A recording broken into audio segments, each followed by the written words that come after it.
Hey man, so last time we talked was before your scrap with Diego at UFC 146. Just talk about heading into the fight as an underdog and your game plan for the fight. Um, I was coming almost in, all my fights in the UFC so far came in as an underdog, so I'm kind of used to that role. I don't like it underneath my skin.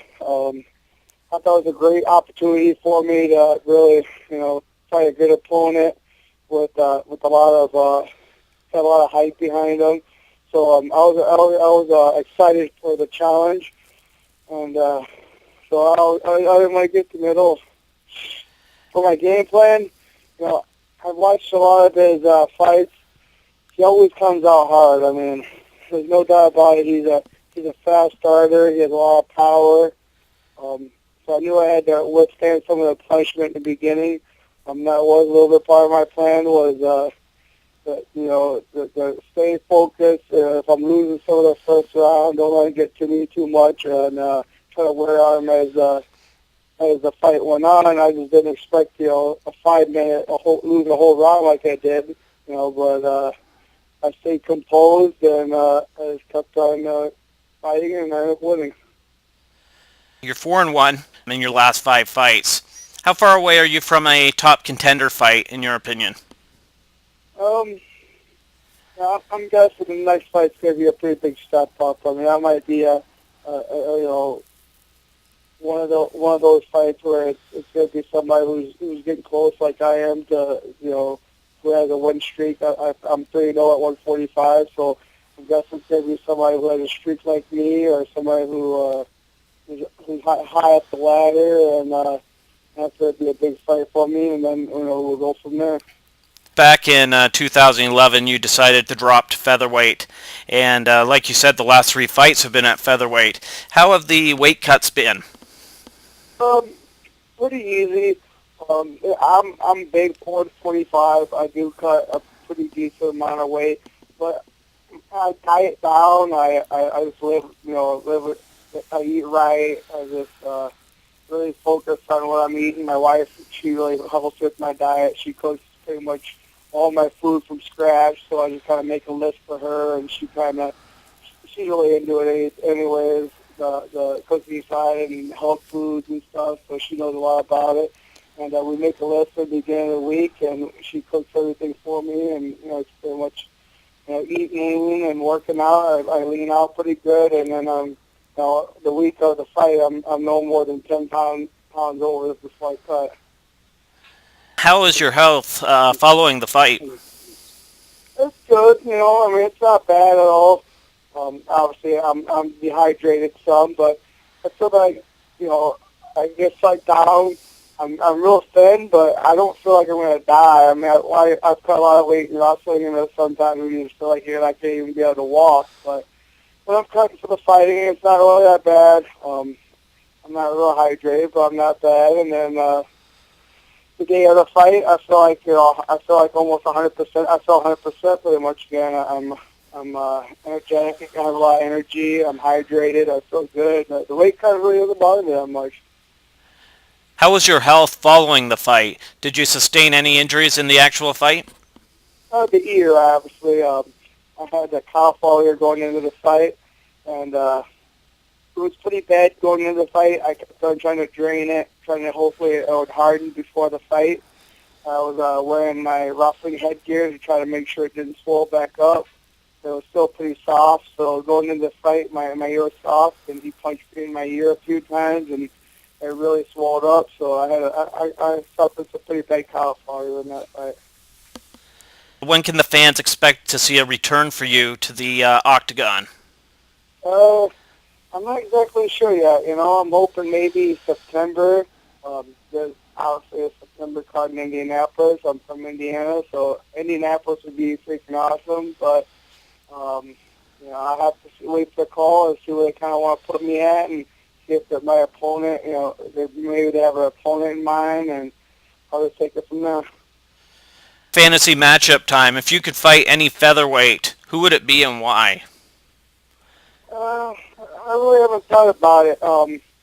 Obviously, I mean, I'll fight anybody. I'll fight anybody to get to the title. You know, I'm at that point where if they told me the next fight's a title fight, so this is what I do. I fight.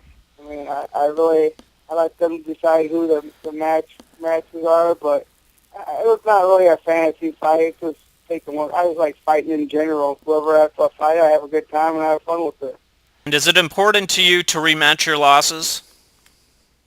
It's not important to me, no. I mean, I've lost the Charles Olivier. He dropped down to 145 now. If that happens, then I'd be stoked about it. Obviously, I think I didn't have the best performance. I got submitted pretty early.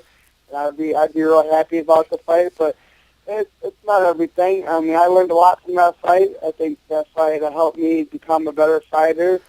And if it happens, we're both moving up. If that happens maybe down the road, then it happens. But other than that, I'm not really too worried about it. Okay, and how do you keep yourself grounded? You're doing awesome in the UFC, man. Like, you're kicking ass, taking names. How do you keep yourself grounded? You know, I'm pretty much a blue collar type of guy. You know, I believe hard work, and I believe in just hard work, and I'm not one of those guys that think I'm any different from anybody else. I'm a family man. The other ones who keep me more grounded than anything else is my wife and my kids. You know, I want to make sure I set a good example for them. Everything I do, I always think about, you know, am I going to be a good example for my kids? Well, you know, they're gonna know stuff like this when they're growing up. So I want them to be proud of me. As for my teammates and stuff, we're like a family, so they keep me grounded. Obviously, I mean, we don't. I just don't let the hype get to me. I mean, I just like the competing part of it. I'm not so much in for the fame. I know it's nice to have the fame, but that's not the sole reason why I'm into it. So it's not really like, you know, something that I get real excited about. Just be like, oh, I'm famous now. It's like, no, I do it because I love to compete. And I love the fans. I love my fans, but it's not something that I'm going to let it go to my head. Does instant replay have a place in mixed martial arts, in your opinion? Yeah,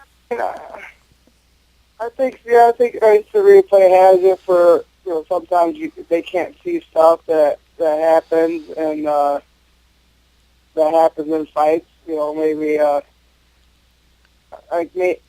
Oh, I don't know. I mean, it's hard to tell. If a ref is gonna, let me think about this for a second. No problem, man. Yeah, I mean, you caught me off guard with this one. For sure. I pulled that one out of left field on you, man.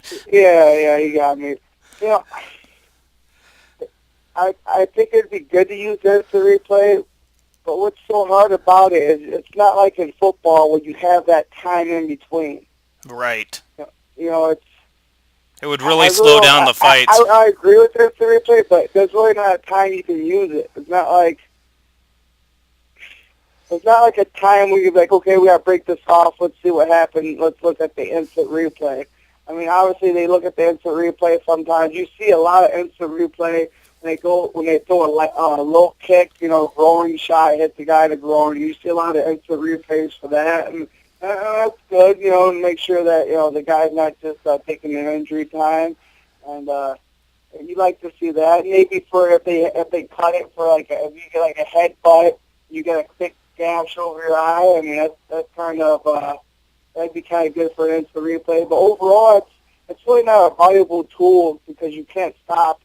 You can't stop and just, you know, hang on, let's look at this instant replay. You can't really do that. Did he grab the fence? Let's look at the instant replay. Yeah, you can look at it later, but what can you do about it later? It's already done and happened. Okay, thanks, man. Thanks for giving us the time. Yep, no problem. Have a good one, all right? You too. See ya.